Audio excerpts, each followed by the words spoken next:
Et toute l'après-midi, je l'ai eu pour méditer, pour me dire, mais voilà, il va me démonter ce bouquin. Et qu'est-ce qu'il fait pour lui répondre? Je sens venir, je le connais, il va me couper en morceaux avec tout ça. Et puis, j'étais dans mon bureau, les lumières éteintes, j'ai 2 fenêtres, une comme ceci, une de côté, et j'étais là, je me tournais, je disais, la lumière éteinte, oui. Seigneur, si tu pouvais me guider, si tu pouvais m'envoyer un signe, si j'ai raison, écoute, moi tu connais, je sais que j'aime bien le cosmos, j'ai un télescope, je regarde un peu les étoiles filantes, un peu les planètes. Envoyez-moi une étoile filante pour être sûr que je suis sur le bon chemin. Et puis voilà, j'ai fait ça avant le coup de téléphone sans vraiment y penser. J'ai fait cette prière oralement. 19h pile, réglé comme un métronome, Richard appelle. Alors Philippe, on échange 2 mots très courts et après, il entame sur le livre que je lui avais offert. Et il m'explique de long en large que c'est un traité de sorcellerie, d'ésotérisme, qu'il fallait s'en aller, qu'il fallait s'éloigner de ce livre-là et que ça n'avait rien à voir avec la parole, c'était à l'opposé complète de la parole. Enfin voilà, il argumente. Et moi, je l'écoutais d'une oreille, mais en même temps, j'ai cherché à trouver des arguments, à retrouver des pages. J'avais mis des marque-pages pour lui montrer qu'on parlait aussi d'amour, en définitive. Et puis, si on parle d'amour dans l'univers, eh bien, on parle du même amour, que ce soit lui avec sa Bible ou moi avec ses livres, quoi. Ainsi de suite. J'ai essayé d'argumenter. Et puis, la conversation, ça dit une quarantaine de minutes qu'elle durait. Et puis, je suis sur un siège tournant comme ceci. Et je regardais sur cette fenêtre-là, et j'étais toujours dans le noir, je n'avais pas ouvert la lumière. Et je me tourne d'un quart de tour comme ceci, et alors, c'est nuit, hein, la profondeur je ne peux pas le dire, mais j'en ai jamais vu une comme ça, même que j'ai un télescope et que je regarde le ciel souvent.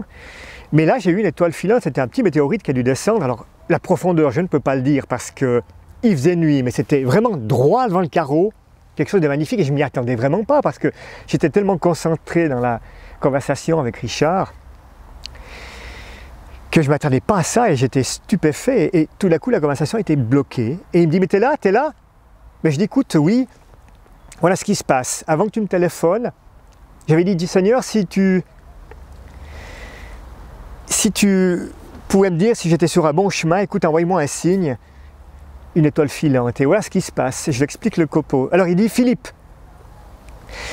si tu as demandé à Dieu un signe et qu'il te répond par un signe, tu ne parles ni à un prêtre, ni à un pasteur, tu ne parles qu'à Jésus-Christ et à Dieu le Père. » Voilà le conseil que je peux te donner.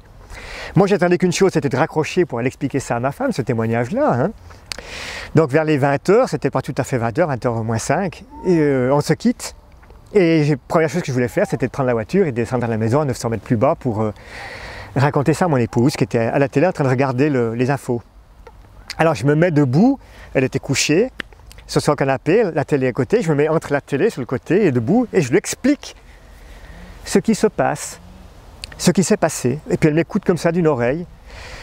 Et puis au même moment, je lui dis, écoute, ben voilà, je lui ai quand même avoué plein de choses qu'elle ne savait pas, et je lui avais demandé pardon, mais de manière sincère lors de mes pleurs, là, de ma repentance. Et je lui dis, tu vois, il suffit en fait de demander pardon, c'est simple, et les choses peuvent s'arranger. Mais sans me rendre compte du mal que je lui avais fait en même temps, et d'une air peut-être un peu suffisant que je lui ai dit ça.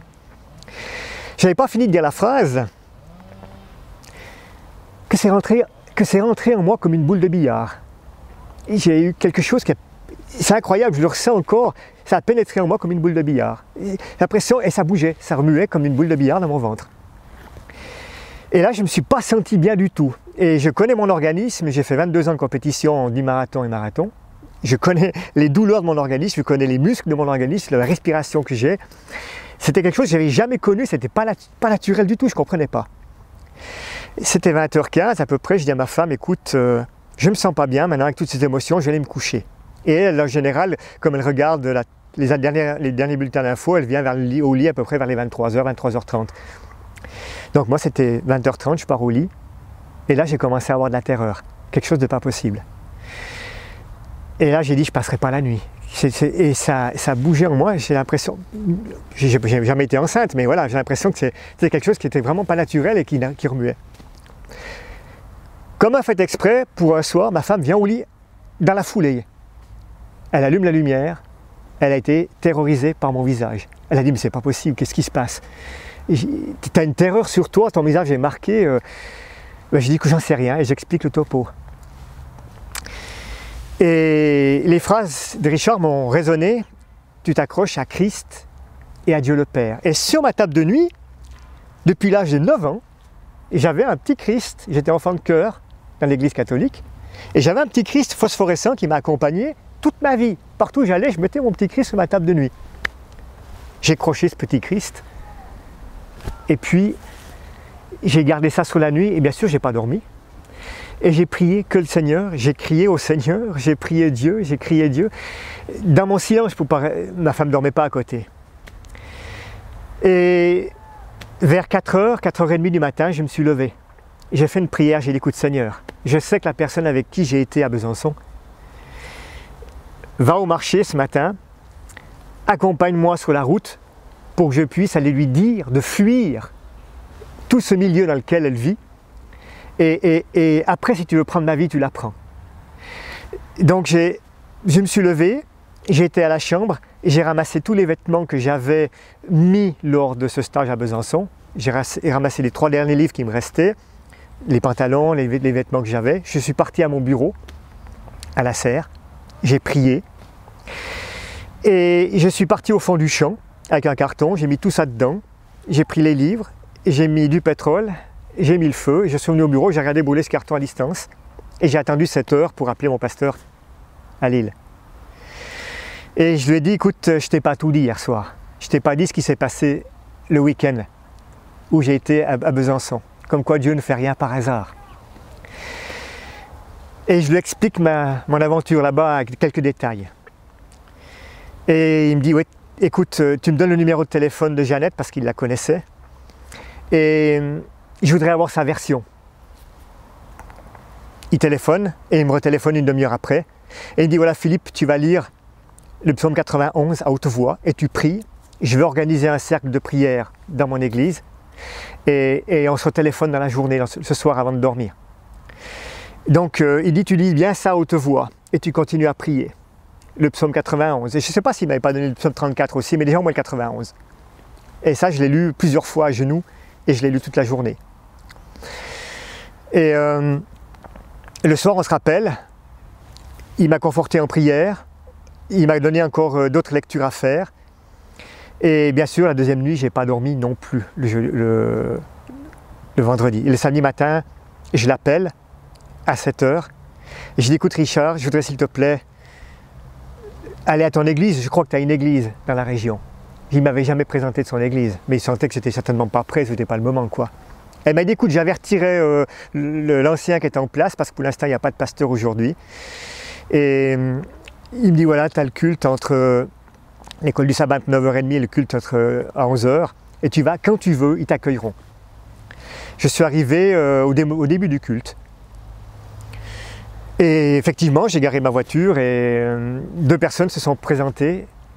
Et dans ces 2 personnes, il y avait mon ami qui m'a invité à ramasser de l'herbe dans les carottes, qui me dit, mais qu'est-ce que tu fais là? Puis je dis, mais toi, je ne savais pas que tu étais là non plus, mais j'avais parlé de son église, ni de Dieu. Et il rentre, c'est lui qui était de prédication, et il remonte en chair, il me met assis dans l'église, j'étais accueilli chaleureusement, et il dit, ça fait 3 ans que je priais pour Philippe, et aujourd'hui il est présent dans cette église, pour moi c'est un miracle. Et j'étais stupéfait, moi, que ce soit lui en prédication. Et il reprend sa prédication. Il dit, oui mes frères et sœurs, nous sommes à la fin des temps, et il voudra choisir votre camp.